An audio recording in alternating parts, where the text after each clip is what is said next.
Shortly after the Nauvoo Saints voted on August 8, 1844, to sustain the 12 apostles as the new leaders of the church, Sidney Rigdon was excommunicated, for reasons we will discuss in this episode. Then, for more than 3 years, between 1844 and 1847, Brigham Young and the 12 led the church as a group of equals. Together, they oversaw the completion of the Nauvoo Temple and organized an exodus out of the United States. Yet after leading a vanguard company to the Salt Lake Valley in 1847, Brigham Young became concerned about the 12 collectively leading the church and became persuaded, for reasons we will discuss, that it was time to reorganize the First Presidency.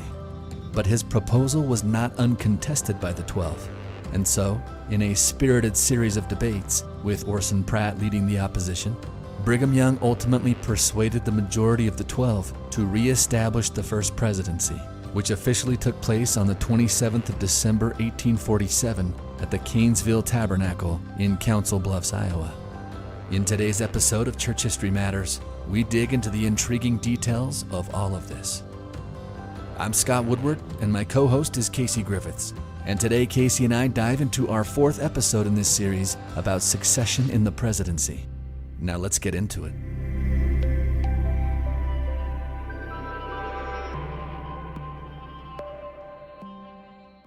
Hi, Casey. Welcome back.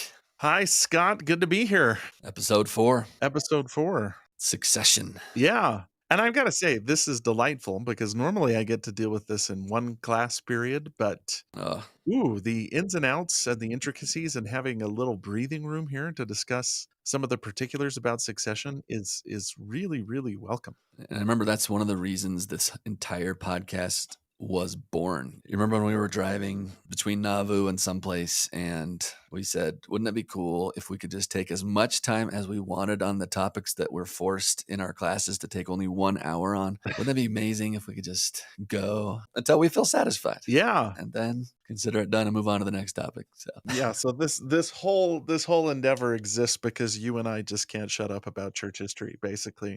And this is one subject that honestly, like, I start talking about and people at first are kind of like, wow, and then they realize how intricate it is and how many like little rules and how many things they didn't think about there are with succession. Yeah. And it gets crazy. Yeah. This stuff is so interesting.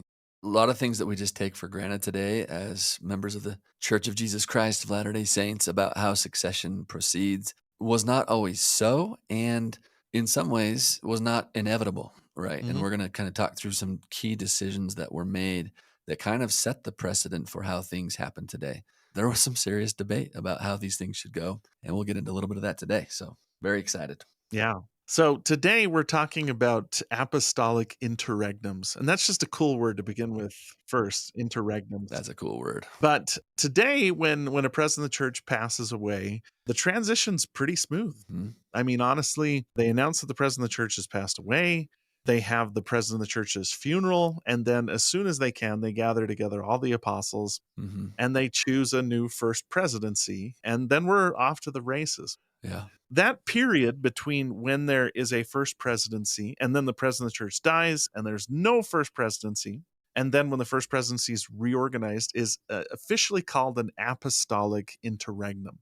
Yeah, and just to define the word interregnum itself, like if you look it up in the dictionary, it just means a period of discontinuity or like a gap between governmental regimes. It's a pause between two periods of normal government, essentially. Yeah.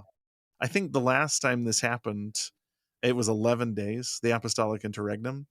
The apostolic interregnum after Joseph Smith's death is like 3 years. Yeah.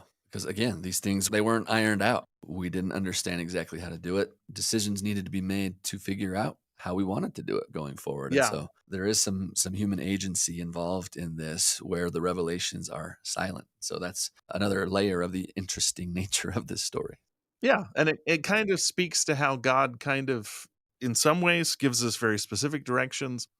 In other ways, here's the principles. Go and figure it out. We outlined in a previous episode 8 possible ways that succession could happen. What finally happened was the Quorum of the 12 stepped up and took over leadership. But none of this is settled. And even after Brigham Young has that marvelous experience where he speaks and is transfigured Yeah. and is sustained, the record says unanimously sustained. There's still a lot of questions that linger, and it wasn't the end of challenges to Brigham Young's leadership either. No. In fact, the next 3 years are full of challenges from Sidney Rigdon and James Strang Yeah. and Lyman White and George Miller, and you name it, again and again and again, people kind of step up and say, "No, I think I'm the right person. I think I'm the person that should lead." Yeah. When we talked about the Brigham Young versus Sidney debate, if you will, at least it was a debate in the minds of the church members until it was no longer a debate after the Lord made his will manifest sufficiently to enough members to where about 10,000 of them were satisfied that Brigham Young was the right man to lead as the president of the Quorum of the 12. But I was reading in William Clayton's journal Mhm. about this very meeting. This is on the August 8th, 1844 day. This is his entry for that day. He talks about this, and I never caught this detail, but I think it's important to note that it wasn't like Sidney walked away hanging his head and was never heard from again. Actually, here's the exact language that William Clayton uses. He said, quote, "The church universally voted to sustain the 12 in their calling as next in presidency, and to sustain Elder Rigdon and Amasa Lyman as counselors to the 12, as they had been to the First Presidency." So picture that in your brain, right? Like you always see the organizational charts. And when the First Presidency's gone, right, we kind of imagine the counselors like dissolving. But the way William Clayton is phrasing it here is the people's understanding originally was now the Quorum of the 12 takes the place of the First Presidency, and the counselors in the First Presidency don't go away. They now become counselors to the Quorum of the 12 Apostles. Mhm.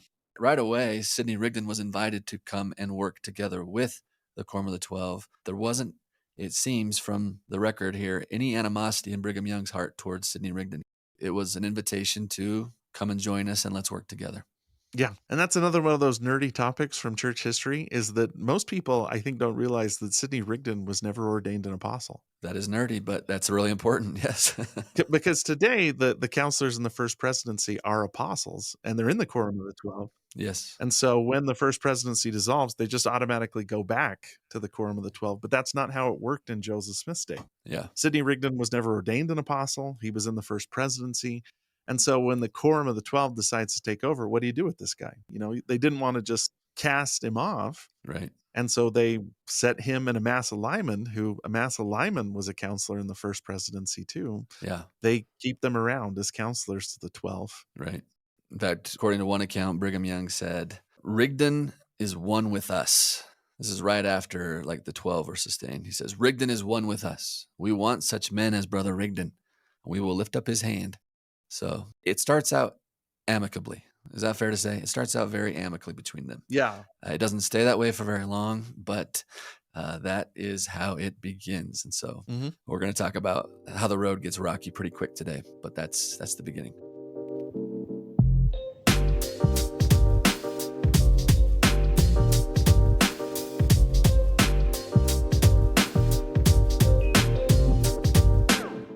What is our burning question of the day? Do you want to drop it? Our burning question of the day is what challenges led Brigham Young to reestablish the First Presidency rather than just have the 12 lead the church? Because that is another assumption that we make today is that, hey, we're going to reorganize the First Presidency. In fact, we do it usually within 2 weeks after the president of the church dies. Pretty automatic. That wasn't something that they automatically thought to do. In fact, it takes 3 years and a number of interesting circumstances for them to finally decide, yeah, we do need a First Presidency. Let's go ahead and reorganize it. And there's some pretty fiery debate among the members of the Quorum of the 12 about whether or not they should even do this. That's what shocked me the most in this history was like not all the 12 were on board with this. Some even made very strident arguments against organizing a First Presidency, but just to keep it as the 12 forever. We'll walk through some of those arguments today, so this will be fun. Okay, so this is kind of like a 4-act thing. Okay. Act 1, we've got to take care of some unfinished business, and that is what happens to Sidney Rigdon. Yes. This astounding vote happens on August 8th, where The 12, led by Brigham Young, are sustained as the leadership of the church. Hmm. But like you mentioned, Sidney Rigdon is still there. Walk us through what happens to Sidney Rigdon in the weeks following August 8th. Yeah, at first he just goes out and starts preaching to the saints, just in normal meetings in classic Rigdon style. He was a little more scatterbrained than I guess typically, so it wasn't typical Sidney style. He used to be so polished and so like spellbinding to listen to, but the saints who heard him speak after this said that he was a little scattered. He seemed to be really fixated on the end of times, the end of days. Mhm. Parley P. Pratt and others said that Sidney was kind of fixated on the Queen of England as well. He kept talking about how a mighty army would be collected to fight the battles of the Lord. They would go across the Atlantic. They would defeat the British army and demand a portion of Queen Victoria's riches and dominions. Some of his sermons started to kind of feel weird to a lot of the saints. Like, why is he talking about that? He also, at first, kind of endorsed the temple. He kind of weakly said that, yeah, this is good. You're doing right to build the temple. But that's going to change. That's going to change shortly. In fact, a few days later, the 12 and Sidney are going to come into conflict again because Brigham hears that Sidney was out ordaining people privately to be prophets, seers, and revelators, and some to be kings and priests. Now, we don't know exactly what that means. We're not sure exactly what he was doing, but some historians feel like this is a reference to temple ordinances, Mhm. which kind of brings up all that complicated history here. Sidney was not a member of the Quorum of the Anointed for very long, and Brigham and the 12 who were might not have been sure that he had authority to administer any of the temple ordinances, like the endowment ceremony, etc. Yeah. Certainly not to ordain someone a prophet, seer, and revelator. Parley P. Pratt later said that it was, quote, for this ordaining men to unheard of offices in an illegal manner and the proceedings of their secret meetings, that the fellowship of the 12 was withdrawn from Elder Rigdon. Yeah. So there's a couple things that could mean. Hmm. We mentioned this, but Sidney Rigdon receives his endowment in May 1844. He never receives his second anointing. Yeah. Some historians have speculated that what Sidney was doing was giving the endowment without the authorization of the 12, Mm. and that he may have also been performing second anointings. And the way Parley P. Pratt phrases it is ordaining men to unheard of offices in an illegal manner. So, according to Parley P. Pratt, he may have been going completely off script. And this is sort of distressing to the members of the Quorum of the 12 because up to this point, who received the temple ordinances and who was sealed and who received their second anointing was directed by the leadership of the church. And if Sidney's doing this, it's kind of like he's insinuating that, no, I'm the actual leader. I have the right Yeah. to say this stuff. So you can see why it would be alarming to them. Yeah. So Brigham Young, after hearing about this, he and Orson Hyde go and meet with Sidney to discuss. They go to his house and ask him, what's going on, Sidney? And according to one report, Sidney said that he held the keys and authority above any man or set of men in this church, even the 12. Now, that came after Brigham pried it out of him. He said, do you believe that's true? And he's like, well, he kind of hemmed and hawed. But after Brigham asked him really explicitly, do you believe you have keys and authority above any man, even the 12? And Sidney said, yes. And so that was instantly alarming, right? Mhm. That same evening, 8 of the 12 apostles, along with Bishop Newell K. Whitney and several others, were present, and Sidney told them a good deal more of the revelations that he had received in Pittsburgh. He defended the ordinations that he had made. He claimed that he had authority and keys above anyone else. He also spoke about a bloody battle that he would participate in, and he talked about the particulars that had been revealed to him, after which he would be standing atop the church. Like, he's saying some pretty inflammatory things, Mhm. basing it in this claim of prophecy. And one of Sidney's supporters in the meeting said that he now regarded Sidney as his prophet, seer, and revelator. So Brigham was pretty direct. He tells Sidney that, quote, this matter must be settled before you go away to Pittsburgh, one way or the other. We gotta get down to the bottom of this. Yeah. They wanted to hold a membership council, that the Quorum of the 12 get together and decide that they wanted to disfellowship Sidney. They wanted to, quote, demand his license, like his license to preach, and to say to him that he could not hold it any longer unless he retracted from his present course and repented of his wickedness, close quote. Yeah, and just another detail to add here. They're speaking to Sidney Rigdon until about midnight, Yeah. just trying to figure out where he's at, where he's coming from. And then after that, they go and meet again. Separately, yeah.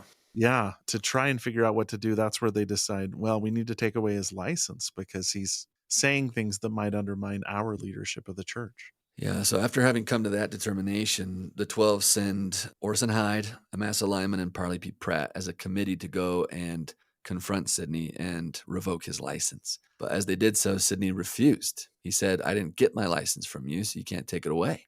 And then he drops this. He threatens to, quote, write a history of this people since they came to Nauvoo of all their iniquity and midnight abominations and publish it in the public prints.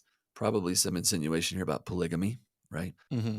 According to Parley, Sidney told him, quote, it had been revealed to him that the 12 would do what you have done this evening, and that he had been sitting and laughing at it to see it fulfilled. He's like, I saw exactly that you guys would come over here, that you would do this. Casey, I get the feeling Sidney's not fully in his right mind during this time period. I feel bad for the guy, honestly. Like that head trauma of 32 is continuing to raise its ugly head. And I think this is evidence that he's going a little bit senile. I don't know. Is that too strong to say? I don't know. It's so tough to kind of diagnose someone medically or psychologically from Yeah. historical documents. From history, yeah. There is an element of megalomania here too, because at this point, it's not just the 12 who are saying, they should lead the church. They've held a sustaining vote. Mm-hmm. And the members of the church have overwhelmingly said they want the 12 to lead the church. And yet Sidney is kind of persisting. Right. The main source we're using here is the recently published Brigham Young journals, which Garrett Dirkmaat and a couple other great historians worked on. Their footnotes, they exhaustively go through what everybody involved had to say about this. Yeah. And Sidney just really sort of went for it. And then he starts to threaten them. For instance, he says when he goes to Pittsburgh, he's going to publish a history that tells of all the wickedness. Expose. Yeah. Brigham Young says that he was going to insinuate that Joseph and Hiram were wrong and that Joseph had been receiving false revelations and that they shouldn't do any more work on the temple. So yeah, there it is. It goes back to what we were talking about last time. What kind of church is it going to be, actually? Yeah. This seems like Sidney was intending to abandon the temple and the revelations that had been received in Nauvoo. So this is a scary moment. And a lot of this material comes from the excommunication trial of Sidney Rigdon. It's very well documented. I read through almost all of it last week and just was like, wow.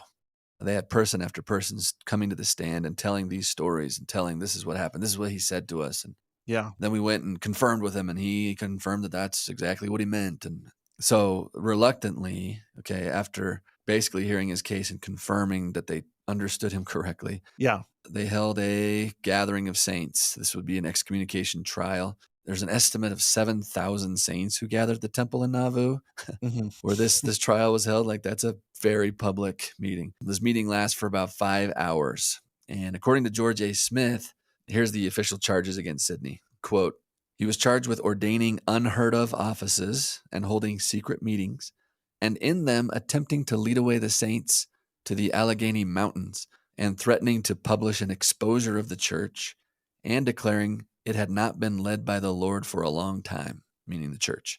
That basically, the whole Nauvoo period is an example of Joseph Smith as a fallen prophet. And so the temple, polygamy, all that stuff is not inspired. Can I add in a nerdy detail from church government here? Of course.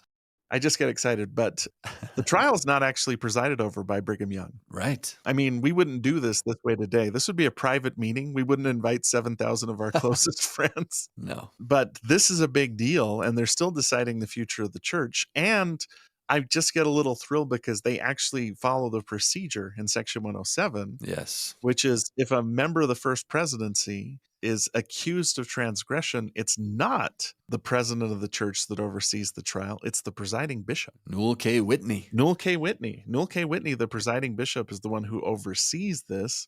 Section 107 says the presiding bishop, along with 12 high priests. And the 12 high priests chosen here are the members of the Nauvoo High Council. In the course of the trial, Brigham Young, Parley P. Pratt, W.W. Phelps, John Taylor, Orson Hyde all speak against Sidney Rigdon. William Marks is the one who speaks for Sidney Rigdon, and all he says is that I don't think he's guilty of any crimes, but then the actual decision is made by the presiding bishop per the procedure that's laid down in Section 107 of the Doctrine and Covenants. Anyone who would like to nerd out with Casey, that's verses 81 through 84. Yeah. You go check it out. It's just nice to know that they use this stuff. Like, I served on a high council, and I walked in, and they were like, "Draw a lot," and I was like, "Oh my gosh, are we doing section 102?" And they were like, Yeah. uh-huh," and I got so excited, and I shouldn't have because, we were doing a membership council, but it's still kinda nice to know we follow the revelation. We follow this stuff. And okay, so the conclusion that the presiding bishop, Newell K. Whitney, and the members of the Nauvoo State High Council come to is they actually vote unanimously for Sidney to be, quote, cut off from the church and delivered over to the buffetings of Satan until he repents, close quote. Ouch. Whew. So then Brigham Young and W. Phelps present this decision to the congregation, and except for, quote, a few of Sidney Rigdon's party, numbering about 10, the congregation voted in the affirmative to sustain that action. And so, according to the earliest account of this meeting, Sidney was actually not present at the meeting because he was, quote, not feeling well, which several of the 12 raised an eyebrow at, like, oh, he's feeling sick today. He always seems to be feeling sick. We want him to come to a meeting of importance, but maybe he actually was sick, so who knows? Maybe they're being hard on him. But it's only a few days after that Sidney returns to Pittsburgh, where he's going to start his own church. Yeah. He originally calls his church the Church of Christ, and then that only lasts for like 3 years. He was trying to establish Zion, and then he was discouraged. It kind of crumbled. Mm-hmm. So then in the 1860s, it was revived by the encouragement of some of his loyal followers, and he changes the name to Church of Jesus Christ of the Children of Zion. Mm-hmm. He's got his own First Presidency, his own Quorum of the 12. But by 1884, most of the members of his church had gone and joined with the RLDS church that had been organized back in 1860. So it's kind of a quick rise and fall of Sidney Rigdon's church. It's basically non-existent after the 1880s. Yeah, and this is where Sidney kind of fades out of the story, though I will mention he's going to come back because while he's in Pittsburgh, he converts a good preacher named William Bickerton. Mm-hmm. And William Bickerton eventually parts ways with Sidney too. Yeah. But he goes on to organize the Church of Jesus Christ, sometimes known as the Bickertonites, though they don't like to be called by that name. It's kind of like calling us Brighamites. Brighamites, yeah. But the Church of Jesus Christ, founded by William Bickerton and based in Monongahela, Pennsylvania, is probably the third largest restoration church that's out there. And in a couple of weeks, we're going to shine the spotlight on them a little bit. So Yeah. Sidney Rigdon sort of leaves the story at this point, but he will come back when we talk about the Church of Jesus Christ at that time. Okay, bookmark the Bickertonites. Yeah, future reference. One last thought on Sidney before we wrap this section up, but years after all of this went down, Sidney's own son, who he named John Wycliffe Rigdon, which is an awesome name, he gave an assessment of his father as a leader, as a speaker. He was sympathetic, but he basically says the church did a good job not voting Sidney Rigdon to lead it. Mm. Here's what he says exactly. He says, quote, Sidney Rigdon was not a leader of men, having no talent in that direction. He could talk. He could interest an audience with his eloquence, but he needed one to control and direct him. And therefore, the Mormon church at Nauvoo, after the death of Joseph Smith, made no mistake in placing Brigham Young at the head of the church. He was the right man in the right place. And if Sidney Rigdon had been chosen to take that position, the church would have tottered and fallen to the ground years ago. And then he says, Brigham Young was a born leader of men, and it was by his efforts that the church was kept together. Close quote. Little awkward father-son interaction there. Yeah, a very candid assessment of his father and Brigham Young there. Wycliffe Rigdon's history of his father can be found online, and it's very well written, and there's a ton of affection there. But yeah, that is his assessment of his own father, was that he just wasn't a born leader of men the way Brigham Young was. And if you want to see that play out, you can see that he started his own church twice, and it failed twice. And so John Wycliffe Rigdon here he's not exaggerating. He's just explaining the reality of the situation. So yeah, there you go. Okay.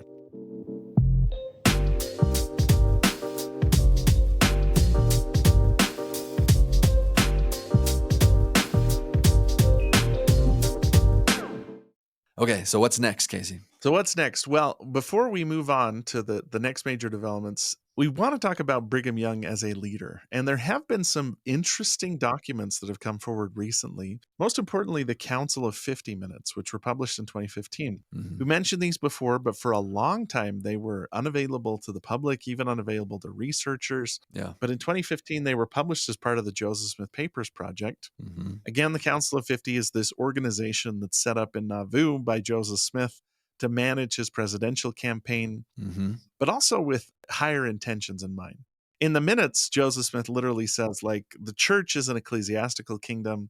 The Council of 50 is political. Yeah. When the Savior comes to earth, the governing body politically will be the Council of 50. And the interesting thing is Joseph Smith only leads the Council of 50 for about 3 months Mm. before he's killed. Yeah. And then Brigham Young takes over as the leader of the Council of 50. So the Council of 50 Minutes, which you can read on the Joseph Smith Papers site, actually tell us way more about Brigham Young as a leader than it does about Joseph Smith, because about 70% of the minutes come from the Brigham Young era. Yeah. And so, I mean, there's been some good stuff written on the Council of 50. We're going off a chapter written in a book called The Council of 50, What the Records Reveal About Mormon History, that Matt Groh and R. Eric Smith wrote. And I'm just going to give you a couple of highlights here from the minutes Yeah. to explain Brigham Young's philosophy. Or I guess this would say Brigham Young at the beginning of his presidency, because he's going to lead the church for 33 years. Yeah. So in this, he shares his mind. For instance, Okay. he believes revelation is the most important factor in leading the church. So Hmm. Brigham Young, for instance, would consult the scriptures, would share from the scriptures, but he didn't believe the scriptures were perfect. He thought revelation was more important, but he also didn't believe revelations were perfect either. Like, he saw himself and anybody that leads the church, including Joseph Smith, as very human. For instance, this is an excerpt from April 5th and April 18th, 1844. So Joseph Smith's still alive here. Joseph Smith's still alive, yeah. Revelations must govern. The voice of God shall be the voice of the people. Brigham Young says revelation was suited to a specific moment in time, and he said, quote, "There has not been a perfect revelation given, because we cannot understand it, yet we receive here a little and there a little." And he even went on to say he would not be stumbled if the prophet, this is Joseph Smith, should translate the Bible 40,000 times over, and yet it should be different in some places every time, because when God speaks, he always speaks according to the capacity of the people. And then on another occasion, he says, when we had done all we were capable to do, we could have the Lord speak and tell us what's right. When God sees that his people have enlarged upon what he has given us, he will give us more. So he's got this healthy view of scripture, that it's from God, but it's not always perfect. Yeah. Prophets, that they speak for God, but God's message is dynamic and changing, and that God's revelations should be considered in the context in which they're given, which is a really, really intelligent, healthy way to view the scriptures. Sure. Yeah. He also, the way he ran the council, we kind of think of Brigham Young as very, very like direct, it's my way or the highway. And he does become that way A little later on. sort of more towards the end of his life. But his early presidency, he's very, very open. For instance, in one excerpt from the minutes, he said, Joseph declared that for every man to spew out everything there was in him and see there is not a foundation in him for a great work. I want to hear, he said, the brethren's view on the subject. And by talking over each other's views, we learn each other's feelings and all learn what each other knows. There has always been an objection in this church to listening to what I term, the word he uses is explatteration, which was a slang term from the time to kind of like explaining too much, over explaining. Yeah, that's awesome. He says, but if there are fools among us, let them speak out their own folly. We will know who are men of wisdom. So he's like, hey, who knows what's up and who doesn't? It'll come out in the discussions that we have. So he's very open to counseling together, getting everyone's thoughts and ideas. Yeah. Don't worry about explatteration. Just tell us what you think and feel. And somewhere in the midst of that discussion, we'll be able to discern wisdom. Yeah, he's sort of like, hey, everybody put your stuff out there and we'll sort of let the cream come to the top, Yeah. basically. Now, the other thing the minutes show is that Brigham Young was much more practical than, say, Joseph Smith. Joseph Smith would have lengthy discussions on theology, on religious freedom. That's the primary stuff that gets discussed in the Council of 50 Minutes. Brigham Young was more like, what are we going to do and how are we actually going to get this done? And that might be partially because he's leading the council under emergency circumstances. They're getting ready to evacuate Nauvoo. They're managing a trek to the west where they don't know exactly where they're going to end up. And in that sense, Brigham Young is more like, how many wagons and where can we get flour from and how do we get everybody through the temple before then? Yeah. But that is kind of a theme of his presidency too. Like he would give long speeches on irrigation because he was like, theology doesn't matter if people starve to death. Like let's figure all this out. Yeah. He also showed a marked bitterness towards the United States because he felt like the people of America had rejected Joseph Smith and the gospel. For instance, on one occasion, now he's paraphrasing Lyman White here, but he says, quote, "Let the damn scoundrels be killed, let them be swept off the earth, and then we can go and be baptized for them easier than we can convert them." So Jeez. he's saying, yeah, we'll let them go to destruction, but then we'll do baptisms for the dead, which I guess in its own way is sort of compassionate. I don't know. He's got a little pepper in his blood still toward the United States. He does. In some ways, you could say that view is kind of justified considering how much they have felt abandoned by the government, right? The government of Illinois, certainly, the United States, yes, the way they've been treated. There's still, after Joseph Smith's martyrdom, once the Mormons didn't go away like a lot of people were hoping, and now there's renewed threats against the Saints. And so, yeah, so Brigham Young's intention and attention here is to get us out of the United States. And I don't care if war breaks out among them and they all die. We're not going to preach to them anymore because we got to get out of here for our own safety. We'll baptize for the dead for them later. Yeah.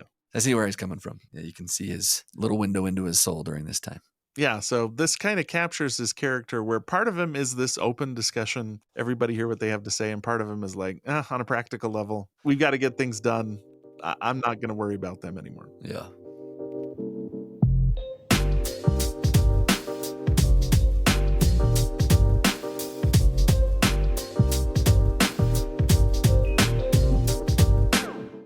So when does Brigham Young start to feel like there should be a first presidency and not just ongoing leadership by the 12 apostles? Like, what are some of the defining moments where that starts to become apparent here? Is that in Nauvoo or after we leave? It's sort of after Nauvoo, and it's partially because after they leave Nauvoo, there's still insecurity about Brigham Young's leadership, and there's still people breaking off. Like George Miller, who's a presiding bishop in the church, takes off on his own. Lyman White, who's a member of the Quorum of the 12, takes off on his own and founds a colony in Texas. It doesn't last very long. Yeah. But he's able to do that. By the way, great research on that from Mel Johnson. Polygamy on the Pedernales is the name of that book.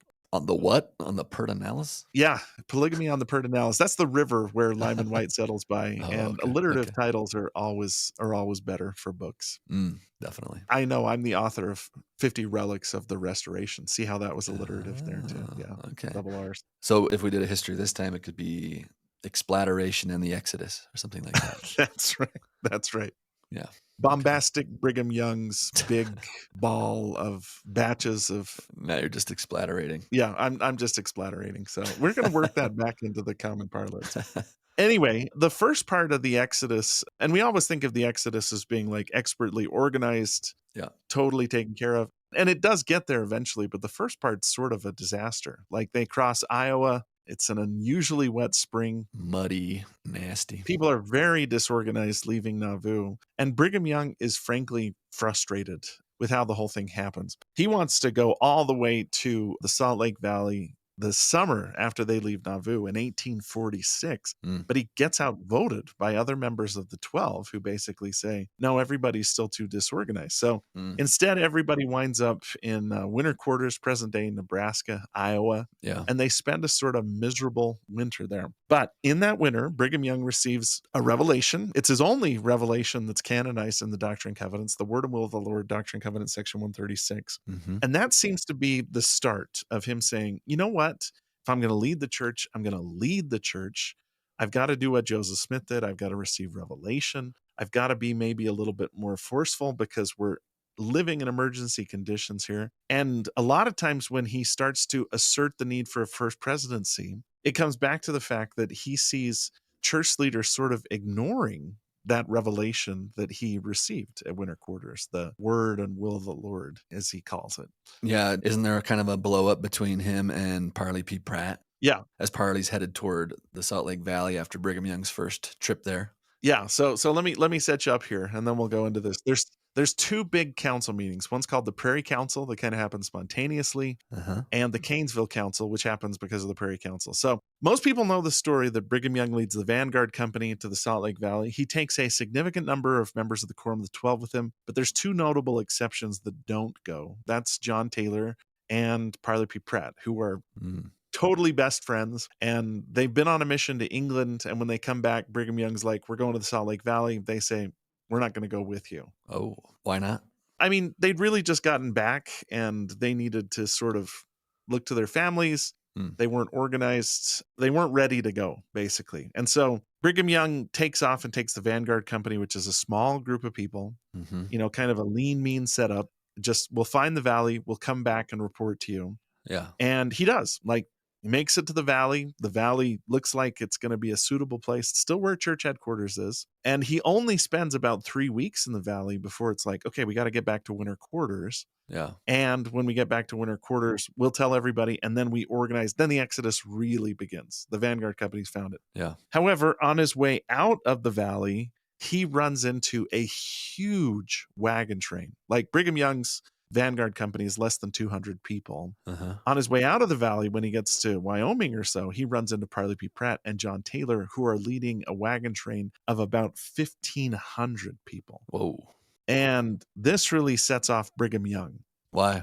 Well, I mean, first of all, they go against his counsel. Like, they don't organize their wagon trains according to the provisions in the Revelation, that's section 136. So they're ignoring his revelation. They're ignoring his revelations. And his argument, and again, he's got a really good argument here, is that they didn't even know that the valley was capable of supporting this large number of people.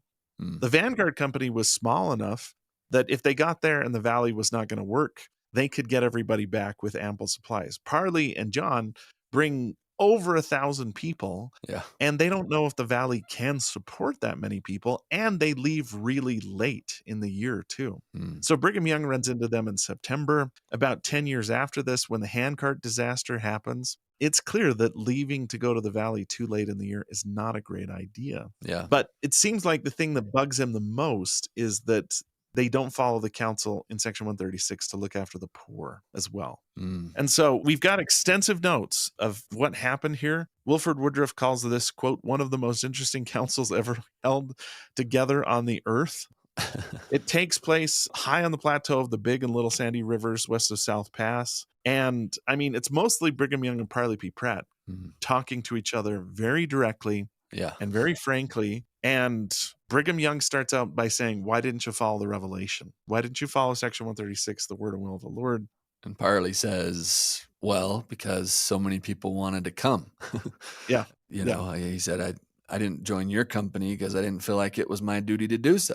But then the real heart of the matter comes to the fore when Parley argues that his position in the Quorum of the 12 is as a co-equal member of the 12 with Brigham Young, which gives him the right to act independently of Brigham Young. He said, quote, we hold the keys as well as yourself, and I will not be judged by you, but by the quorum. Ah, shoot. Ooh, like them's fighting words, right?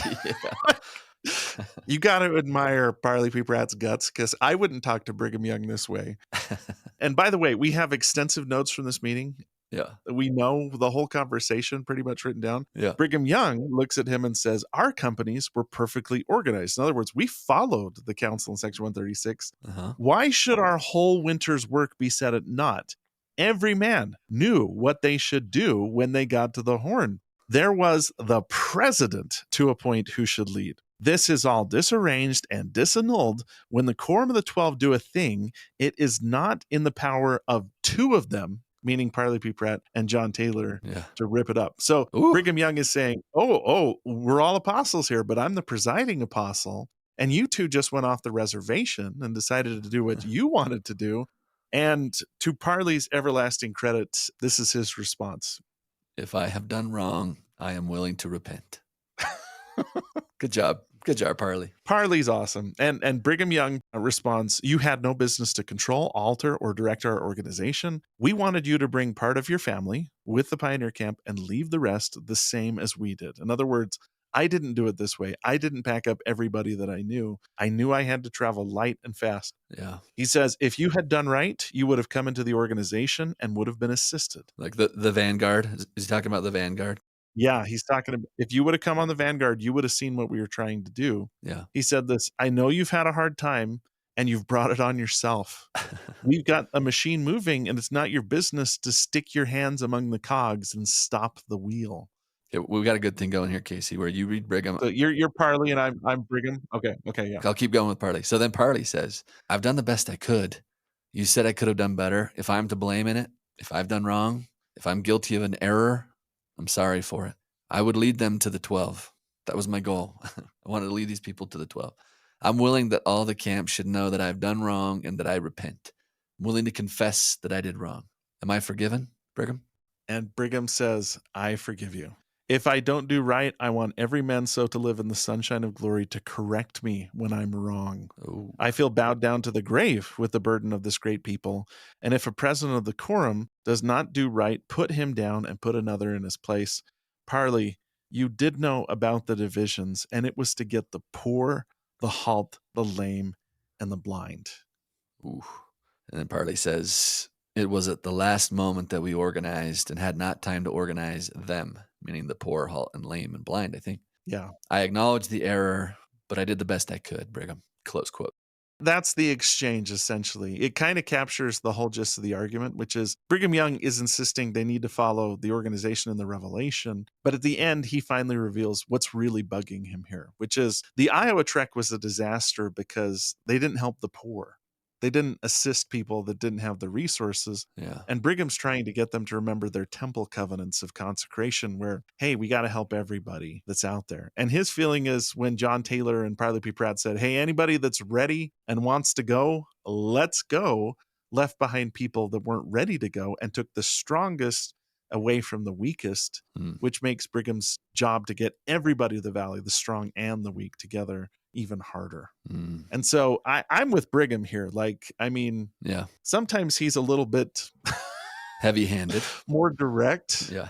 And again, this is a public council, but he's concerned for the right reasons. Like, they left late, they weren't organized, they took the ones that had the most resources away from the ones that had the least resources, and that's going to spell trouble down the road. So I'm on Brigham's side here, but at the same time too, I want to credit Parley P. Pratt for being a great man and taking this very, very meekly as well. Yeah, because I think at the end of the day, Parley's on Brigham's side too, right? Yeah. He writes in his own journal about this and said that a council was called today in which I was highly censured and chastened by President Young and others because of some defect in the organization under my superintendence.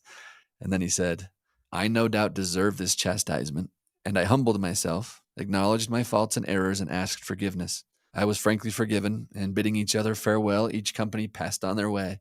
This school of experience made me more humble and careful in the future, and I think it was the means of making me a wiser and better man ever after. Close quote. Wow, good job, Parley. Way to take correction. Yeah, he is a good man, isn't he? Like, Parley P. Pratt is a good guy, because I don't know if I would have responded that way. But Parley P. Pratt's like, yep, I was publicly censured. Yeah. But it made me a better and wiser man after. However, this little council, what's called the Prairie Council today, is the final straw for Brigham Young. In terms of what? In terms of him thinking, oh, maybe we need a first presidency again. Up to this point, just like Parley P. Pratt expressed, the understanding was that the 12 were all equal. And Parley P. Pratt and John Taylor can do whatever they want to do because they're members of the 12. But Wilford Woodruff says that immediately after the meeting, Brigham Young pulls him aside, and Wilford Woodruff records, I had a question put to me by President Young, what my opinion was concerning one of the 12 apostles being appointed as the president of the church with his two counselors. In other words, a first presidency. Reorganize a first presidency, yeah. Yeah. And Wilford Woodruff says, I answered that I thought it would require a revelation to change the order of the quorum. And so Brigham Young is thinking about this the rest of the way back to Nebraska. And when he gets there, he is going to put the issue before the members of the 12. Now, unfortunately, Parley and John can't participate in this council because they're on their way to Utah, and they do get there so late that they have to spend the winter there. But as soon as Brigham Young gets back to winter quarters, he gathers every member of the 12, most of whom had been traveling with him in the Vanguard Company, and says, I got a proposal. We've got to change things. It's not working the way it is right now, and I think I know why. And then they have the Kanesville councils.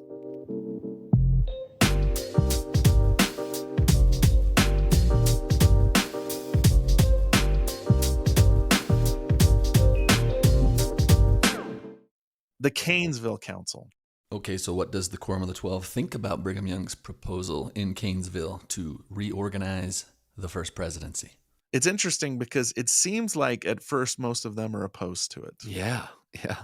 But at the same time, Brigham Young has already been having kind of a shadow First Presidency where it seems like Heber C. Kimball, who's his best friend, childhood friend, and Willard Richards are already acting as his counselors in a sort of de facto First Presidency. And Brigham Young is just kind of saying, I want to make this official. So he gathers everybody together, and there are extensive minutes of this meeting as well. Like, we can pretty much create the whole conversation. We're taking a lot of this from a book called Conflict in the Quorum by Gary Bergera. Really, really interesting book. Spicy book. Lots of good stuff in there. But if you really want to know what these people are like, the original minutes are great. And that's what Bergera does here. He pretty much just sets the scene, recreates it. Yeah. Here's the minutes. Decide for yourself. It's a great work in that sense. And so Brigham Young basically gathers everybody together. They have several meetings. In the first meeting, it's him and Orson Pratt going back and forth. But Brigham Young presents a thing like, why am I the leader of the Quorum of the 12 is basically what he brings up. Okay. According to the transcript, he says, I mean, good shall come from this, and so does the Lord. But brother Orson, meaning Orson Pratt, stated yesterday, there's no difference between me and the 12, only on account of my age. So when they were originally organized, because all 12 of the apostles were called at the same time in 1835, the way they determined seniority was literally seniority by age. Yeah. Thomas B. Marsh is the original president of the Quorum of the 12 because he's oldest, then David Patton, then Brigham Young. And Orson Pratt basically says the reason why you're leading the quorum is because you're older. Yeah. There's no other reason. And Brigham is basically pushing back and saying, is that the only reason? In fact, in the minutes, he says, if that's the case, I will take back my age and put someone else to preside. Are you willing to say that this shall be the understanding, that there's no other preeminence than 16 days of age? Because that's how much older he is of the next person in seniority. And then Orson Pratt responds, well, I do say that every member of the quorum has a right to express his sentiments, and if I'm incorrect, I stand ready to be corrected by the authority of the church, which is the 12. There is no authority higher in decision than 7 of the 12 apostles. The highest decision is the united authorities of the church, he says. But if in my views I am wrong, and I am willing to be corrected, I ought to have the confidence of the quorum. If I come out before the church and proclaim in public against any member of the quorum, I should be doing wrong. We all hold equal offices in this quorum. This quorum has a right to regulate the president as much as to regulate me or any other member. Whoa, so he's saying the president of the quorum is subject to the voice of the quorum collectively. Ooh. And then he says, there is no subject, but this quorum has a right to decide. And I consider it is superior on account of being a majority than the decision of the president of the quorum. Yeah. So that's an interesting perspective too, that I think it has merit for sure. Yeah. You can see where he's coming from. You can see where he's coming from. And we're excerpting the conversation, but Brigham Young kind of responds by saying, quote, how much fault have I found with Thomas B. Marsh or Joseph Smith or Sidney Rigdon? I never opened my mouth when they lammed it onto me. And so he's basically saying, hey, in the past, I supported the leaders and didn't question what they had to say.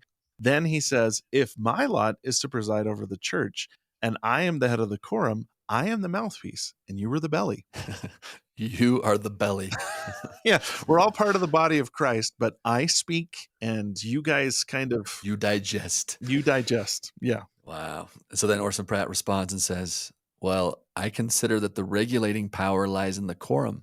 I consider the decision of 7 men as superior to the decision of the president alone. Ooh. So that's setting up a situation where possibly If the leader of the church, the prophet, receives a revelation, but 7 members of the quorum of the 12 contradict it or don't believe in it, he'd basically be outvoted. So could you outvote the president of the church? Well, and in this particular context, the president of the church is the quorum of the 12 apostles, and the president of the quorum is Brigham Young. So this is not in the current context we live in with the First Presidency, but Orson's arguing as a member of your quorum, like 7 of us could make a decision in harmony that supersedes the decision of the president alone. Yeah.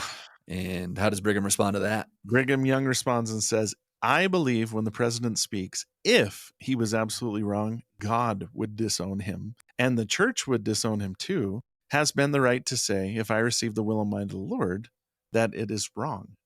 So he's saying, no, the president of the church answers to God, basically. And if he's in error, God will correct him, but it's not the job of the quorum of the 12 to correct him. Everybody's making good points here.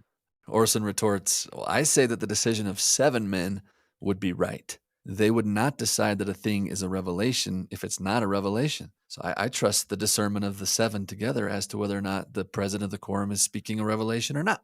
Yeah. And Brigham Young responds, there is not a set of men on earth who can say that a revelation from the Lord is wrong. I am God's freeman. I am the president of the 12, and they are the head of the people. I am the mouth.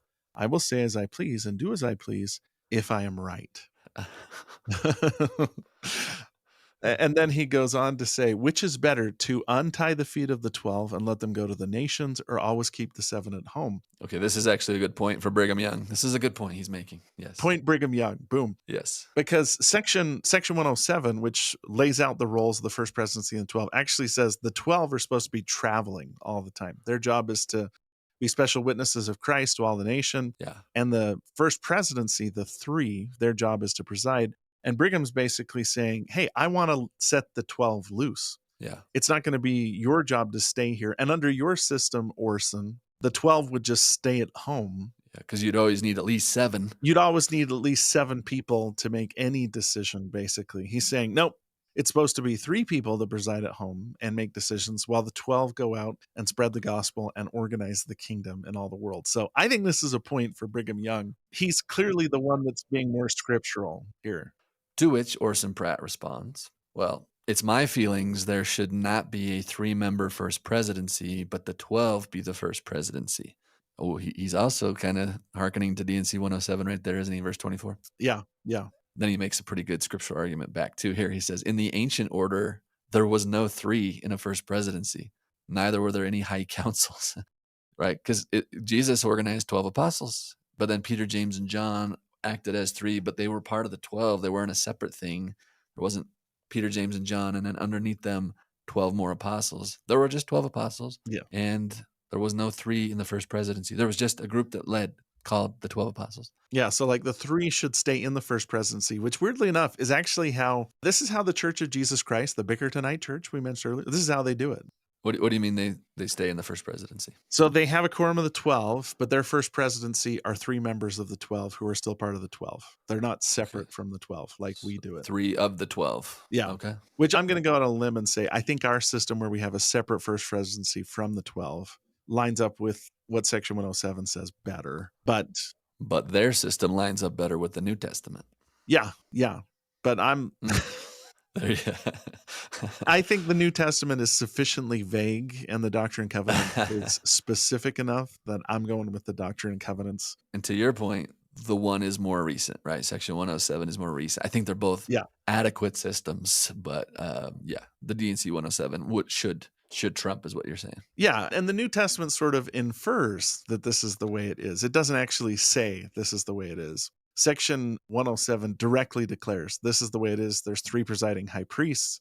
Then there's a quorum of the 12. And my reading of Section 107 is that they are separate from each other. Like it seems really clear. Yeah. Because the Lord says they're equal in authority. The First Presidency directs the 12. All this stuff that makes it sound like they're 2 separate organizations. So I'm Team Brigham here. But this is sort of like fun, right? Like they're two venerable apostles like sparring with each other using the scriptures. Yeah. And I mean, I kind of love the fact that it's not all oh, yeah, you say it, let's do it. Like Orson Pratt feels like it's his job to kind of say, well, let me push back against that just a little bit. Totally. And this whole exchange goes to show that Section 107 is vague in some crucial parts. Like, yes, the Quorum of the 12 is equal in authority with the First Presidency, a la verse 24. But what it doesn't say, what it's very silent about, is should a First Presidency be reorganized after the dissolution of a First Presidency? Yeah. Like, was Joseph Smith's thing unique to that time, kind of like assistant president with Oliver Cowdery and Hiram Smith? Like, that was a position that we don't have anymore. It was unique to the time specific, and now it's gone. Yeah. That's kind of an unthinkable position for us today because we're so used to a first presidency. But you could see the argument here. Like, do we even need a first presidency? Was that kind of an icon of its own that isn't something that needs to be perpetually passed on? The Quorum of the 12 is the thing that continues to hold authority equal to the first presidency. And so why not just let that body govern the church, quote, as the first presidency, if you will? Yeah. It takes a minute to get your head into their space, but once you get there, like, they're kind of making some good arguments on both sides here. And to watch how this thing develops that you and I know today, like how this ends, we know what happens, but it's just really fun to watch how the history is unfolding, how the sausage is made here. Yeah. And this is just their first meeting. This meeting takes place in November 1847. Yeah. Both sides score some points, but it's pretty much Orson Pratt and Brigham Young just sort of going at each other. As it often was. Yeah, as it often was. This is actually a pattern throughout Brigham Young's presidency. Yes, by the way, they end up okay. Yeah. They let the ideas sort of percolate, and they hold another meeting at Orson Hyde's house, December 5th, 1847. Brigham Young opens the meeting. And by the way, this meeting is the more kind of calm, conciliatory, let's hear from everybody. Mm-hmm. This meeting's better conducted, I guess you'd say. Brigham Young opens by saying, the Spirit prompts me to take these steps. If the church continues to stand as now, if the 12 stand as the presidency, the church may judge whether it wants the 12 to go abroad or to teach, or if the 12 will stay at home and preside. So again, he's appealing back to the roles laid out in Section 107. The 12 go out and teach. Mm-hmm. The First Presidency presides. Yeah. He said, the Lord requires and manifests that it be wisdom to have a First Presidency and to liberate the 12 to stand as now and not separate, and to stay with the church or to preside over the church. Now I hold the prerogative in either case. I'm going to roll that responsibility off my shoulders and roll it onto these brethren. Mm. So Brigham Young saying, if we try to have the 12 do everything, that means that I have to go out and preach as well. And I want that responsibility to rest on the 12 so that I can be here at church headquarters kind of taking care of everybody. Yeah. Which is the pattern that Joseph Smith generally followed during his presidency as well. And Orson Hyde seems to be on his side. He says, Brother Young is the man. It's his natural instinct. It's his privilege to nominate counselors. We may as well commence the work. Let's do it. Right. Yeah. But Orson Pratt says, well, but this is the first time this subject of a first presidency is formally brought before the council. In the past, this has just been thrown around incidentally in conversation. And then he says, there is nothing to prohibit this church from appointing a 3-man first presidency. Yeah. But according to my present sight, I should say it's not expedient. We could do this thing, but do we need to do this thing? Yeah. I don't think so. Yeah. Yeah. Orson Pratt, again, is still hesitant. Mm-hmm. And the interesting thing about this meeting is everybody else kind of gets their moment to say something too. So they do kind of follow, more of a regulated path, because the next person to speak is Willard Richards. Yeah. Willard Richards says, I can't see why our Heavenly Father saw best to have a presidency of 3 instead of 7. My feelings are for those truths that have originated from a spirit to me, and which were manifested to me before it was mouthed to me. This is manifest to me clearly, and that's an end of the controversy, that there should be an end of the law to me. And I saw by the Spirit that this is where there should be a first presidency. So Willard Richards says we could go either way, basically, 7 or 3. But he's saying, I feel that the Spirit's manifested in me that we should have a first presidency. Like, let's at least all agree on that there should be some kind of first presidency that exists to lead the church. And Wilford Woodruff then tells his thoughts. He says, our president, speaking of Brigham Young, seems to be moved upon by the Spirit. He stands between us and God, and I, for one, don't want to tie his hands. Seems like things are going in Brigham's favor, and Brigham Young jumps in and says, I see some things run to a point, and again, I say, glory, hallelujah, shout and sing. He says, I foresee things. I've stood up and only death is no difference to me. And then he looks at Orson Pratt and says, Brother Orson, I don't attach any blame to you, but I want you to know where the spirits lead to. So he's like, I appreciate your opposition. I totally imagine Brigham Young saying, I appreciate your opposition. Not, a lot, but this is where the spirit's leading us to. Yeah. So he's saying, hey, Willard feels this way. Wilford feels this way. That's where the spirit's leading most of the brethren. But then George A. Smith says, but I also think we might want to stick together as we've done in the past. I don't want to see this quorum divided. We're good fellows, and we're better having unity. And if 3 are picked out, I'm concerned there might be jealousies, he said. Here's kind of George A. Smith kind of pushing back. Like, is this going to create an elitism? Is this going to create 3 apostles are higher than the rest of the 12? Like, I don't know. Brigham responds and says, I know what it is to have a first presidency. God has brought us where we are, and we've got to do it. And if the devil can get us to decide that we will not have a first presidency, if you throw the kingdom into the quorum of the 50, they can't manage it, and the 70 can't do it. And it seems like his argument here, I'm not quoting him anymore, is, well, if the 12 have equal authority, why not the Council of 50? And why not the quorum of the 70? Mm-hmm. Like, he's basically saying your argument essentially leads to other places where other quorums could make the same argument too. Where why wouldn't the Council of 50 step up and say, hey, we're supposed to lead the church? And why wouldn't the quorum of the 70, who actually are designated with equal authority in Section 107, saying we should lead the church too? Brigham's saying, no, they should all be separate. If there's not a first presidency, then all these other quorums will be competing for primacy and for control, essentially. Mm-hmm. Yeah. Then Amasa Lyman weighs in. He says, the head is who made it. Did the body? Then I say the body has no right to dictate to the head. Close quote. I'm not even sure exactly what he's saying, but I think he's saying, we should follow what Brigham is saying. Yeah. I think that's what he's saying. And then Ezra T. Benson. Ezra T. Benson. This is the grandpa of Ezra Taft Benson. He says, the arguments that have been used are good. The time has come that it may be done as now as any other time. So, hey, if we're going to do this, let's do it now. Yeah. I can act as well tonight as any other time. As the Revelation says, it is of necessity. I've thought more about it to understand the order of God. It is as plain to me as the nose on my face. I want to help with the quorum of the 12, and I mean to stick to Brother Brigham. I love him as well as I do any other man, and I'm perfectly willing you should take 3, and they govern and control me as the Lord would have it, for I consider they have some burdens and have feelings for us. So he's come around to Brigham Young's way of seeing it. He's all in. Yep. Then Orson Pratt says, well, we acknowledge that Brother Young has more inspiration and superior wisdom to any one single individual of this quorum. Wow, that's quite the concession. Now, to say, brother, as when he says that the Spirit of the Lord says thus and so, I don't consider we should act as machines. If we all acquiesced, where would be the use of counseling?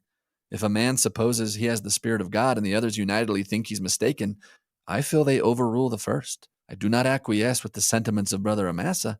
In another thing, if I do not misunderstand, the Doctrine and Covenants points out that the first presidency with the 12 shall do so and so. And there is where I consider the highest power lies, in the quorum of the apostles. Yet if the president told me to do thousands of things, I'd go and do it, but I do not consider it in the light of the quorum doing it.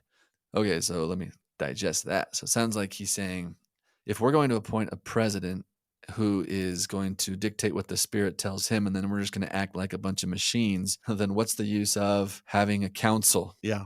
What if someone says he has the Spirit of God, but all the rest of the quorum thinks he doesn't? Can we not overrule him? I think we should.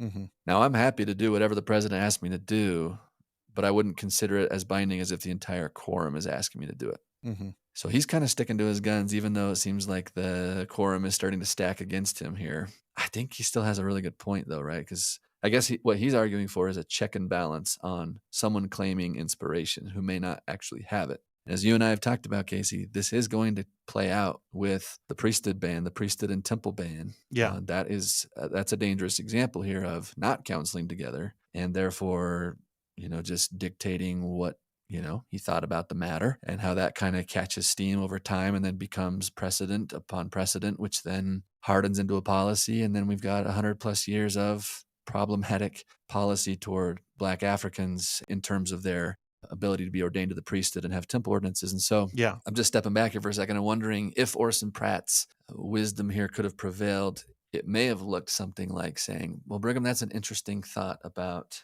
Black Africans. Can we counsel about it together as a quorum? And let's make sure we're all on board with this. That maybe could have been useful here, Yeah. maybe helpful, maybe change the trajectory of history. I don't know. Let me push back against that a little bit, though, because what Orson Pratt is also saying, though, is that they're not going to fully organize the church. There's not going to be a first presidency. Mm. And I do believe that the Doctrine and Covenants sets up checks and balances. Like Mm-hmm. we talked about this earlier, but there's a procedure in Section 107 that if you think a member of the first presidency is in transgression, Yeah. that you can bring them to trial. The presiding bishop, who's kind of an outside voice, who is a third-party observer, can come in and say, yes, this person's right and this person isn't. That's what they use with Sidney Rigdon. Yeah. They use it several times when Joseph Smith is president of the church. And that system was still in place and still is in place in the church today. Yeah. So I don't think Orson Pratt's system would have solved anything. Mm. The system, if you feel like the leader of the church is wrong, has always been in place. They didn't utilize it Yeah. in different times and places. But I see where Orson's coming from. Like he's worried about one person having too much power. Mm-hmm. But I also think that the system that we followed, and we, spoiler alert, like we do follow Brigham Young's counsel here, still has the checks and balances in it that we need, essentially. And Brigham Young, by the way, responds to this by stating an obvious thing. He says, you can't give me the power because I have it. Like he's like, you can't say that you give me my authority. I already have the authority. I'm the presiding officer of the quorum. Yeah. So he's like making the argument of, is there a difference if I tell you to do it as the president of the church in the first presidency, or as the president of the church as the president of the quorum of the 12? I'm already leading the church. Yeah. And he's making the argument. And I'm saying, I feel like organizationally, we need to have this full setup that's laid out in Section 107. He says, you won't even give us the power. You've got yourself. Like, he's like, hey, I want you to come along with us, but what's the issue here?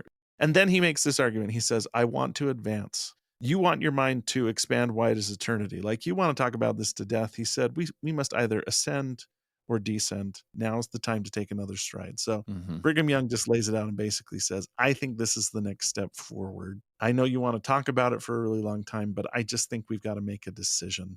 And at that point, Orson Hyde calls for a vote. He says, I move that Brother Brigham Young be president of the Church of Jesus Christ of Latter-day Saints, and that he nominate his two counselors that will constitute a first presidency. They vote. Wilford Woodruff seconds. Brigham Young, Heber C. Kimball, Orson Hyde, Orson Pratt, Willard Richards, George J. Smith. Orson Pratt. Amasa Lyman, Wilford Woodruff, Ezra Taft Benson, and Thomas Bullock all sustained the decision. So, yeah. So I guess I'm just stepping back here and thinking about, because I've read Gary Bergera's book, Conflict in the Quorum, and if you want to wrestle with some church history, that's a good wrestle. Like it's all of Orson Pratt and Brigham Young, especially, just button heads over and over again. This is not the last time this is going to happen. Yeah. And I tend to sympathize a lot with Orson Pratt in that we can now see with hindsight, some of the things that Brigham Young proposed doctrinally were not accurate, like Adam God theory. Yeah. They butt heads over that a ton. What happens is Orson Pratt gets talked down by a bunch of members of the Quorum of the 12 who say, hey, Brigham's the mouthpiece for the Lord here, brother. You don't have a right to do what you're doing and opposing him. You should just get on board with this because he's the mouthpiece of the Lord. And Orson continues to push back and say, he's the presiding officer, yes, but to say that because he says it, it's true, even though it contradicts Section 78 and other teachings of Joseph Smith, like, are you kidding? We can't question a teaching of our presiding leader just because he's the presiding leader. Like, there should be a way that a body of us can check the president of the church in things that he teaches, rather than simply bowing down because he is in the position of presiding authority. And you see Wilford Woodruff and others taking him aside and be like, Orson, we're worried about you, brother. You got to sustain him. And he's like, I sustain him as our leader, but I don't sustain what he's teaching. And time vindicates him. Like, over time, we have, like, Joseph F. Smith's going to come out explicitly against the Adam God doctrine. Elder McConkie, President Kimball, and others have said, yeah, that was wrong. Yeah. And so we look, and maybe we'll have to do more detailed treatment of the Adam God doctrine sometime, Casey. I know people have requested that. Some of our listeners want us to do that. I don't know. That's a ways down the road. The point here is simply that the issue doesn't seem to be with what Brigham Young is proposing here. I think organizing the first presidency is great. and they do it, and it's worked great ever since. But there is a lingering issue here that Orson Pratt has raised that I've never seen fully addressed ever, and I don't know that ever gets fully resolved. Everyone is super awkward about checking the teachings of the president of the church, and Orson Pratt was like, why should we be awkward about that? We should see if that resonates with the scriptures and with the Holy Spirit, and that should be okay. But I think over history, Orson Pratt has gotten outvoted on that. I mean, it's spicy. It's a spicy book. Let me push back a little bit, because I think there's multiple occasions where Brigham Young says, like, I'm saying this, but you should go home and confirm it with the Lord. Mm-hmm.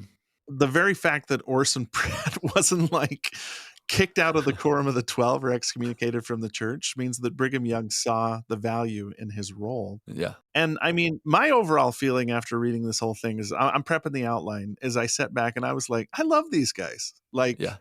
I see their personalities, because Uh-huh. it seems like when you're trying to get something big to happen, there's three basic types, right? There's the let's just get this done, right? And that's Brigham Young. Like, Yeah. we've got to get this done. This is the most efficient way to do it. Then there's the let's get it done right. That's Orson Pratt, right? Like, let's do it Yeah. the correct way. Yeah. And then there's the let's all get along. Let's do it, but let's all get along kind of people. And that's maybe like Wilford Woodruff and others there. Yeah. All of these personalities are valuable. And Mm-hmm. I don't think that anybody other than Brigham Young could have pulled off what he pulled off. But am I grateful that Orson Pratt was there checking him and voicing other opinions? Yeah, I really do. And sometimes there's this fallacy among members of the church that the leaders of the church are always in harmony, that they always agree. Yeah. And the historical record just doesn't say that. And the reason why I bring that up is in your own dealings with other people, it's okay. Mm-hmm. You're not being like a bad person if you say, I just don't know if that's right. And if you're the leader, it's okay for you too to be like, okay, tell me why. Yeah. There's been times when I've acted defensively, when somebody's questioned the decision I've made when I was in a leadership role. There's been other times when I wasn't the leader, but I was the counselor. I was the Orson Pratt, and I felt like I should hold back. And I think this whole exchange kind of illustrates the value in having a strong leader who's decisive, but also in having somebody who's willing to say, have you considered this? Have you thought about it? Has it always worked perfectly? No, obviously not. Mm-hmm. They're humans. Right. But is it inspired? Do I feel the spirit when I read this stuff? I do. Like, I came away with a profound love for these men, for all their faults, Yeah. that they were just so passionate about this that they felt like they had to have discussions lingering over weeks for what seems like a simple procedural matter today, which is, do we reorganize the First Presidency? Yeah. They just really sincerely believed. And that's why this is such an intense discussion. Yeah, this is what true counseling looks like. There's so much at stake. Yeah. I remember Elder Bednar talking about being in the highest councils of the church, and he said, we don't really care about who is right. We care about getting it right, because we know that a lot rides on this. This is going to have impact. And so he says the reason we can disagree with each other so vehemently is because there's not ego involved here. Yeah. We just want to get it right. I think it's amazing, as we just read in these minutes, like Orson his very last words are that I still disagree with this. And then Orson Hyde moves that Brother Brigham be the president of the church and that he nominate 2 counselors, all in favor. And Orson Pratt raises his hand. At the end of the day, when he saw he was outvoted, he's like, okay, I'll be fully on board with this decision. And he does. Yeah. I don't hear him ever murmuring about this decision ever again. Yeah. And so I think that's the right way to counsel. Let it all out. And then whatever the decision is, now you stick with that decision collectively. Yeah. And it's interesting that Brigham Young, on one occasion, he expressed appreciation for Orson Pratt's careful nature. He said, quote, Orson Pratt would dip into everything a perfect gauger. Like, he wants to just gauge and measure everything perfectly. He would inquire and find out if it's the disposition of some to think this way or another way. And he would say, well, I want to know about this and that. He's a very inquisitive man, and he wants to be careful. And he brought up the idea that the 12 all hold the keys equally. And so Brigham says, here's the 12 apostles. Do they not all hold keys equally? No. And yes. He says, we could prove both. He said, but when a man is ordained an apostle of Jesus Christ, he has all authority and can receive no more keys. He may not be made a king and priest yet. But then of Orson, he says, we locked horns, Orson and I, but all to bring things out. It was all for the good. Yeah. So that's a good perspective too.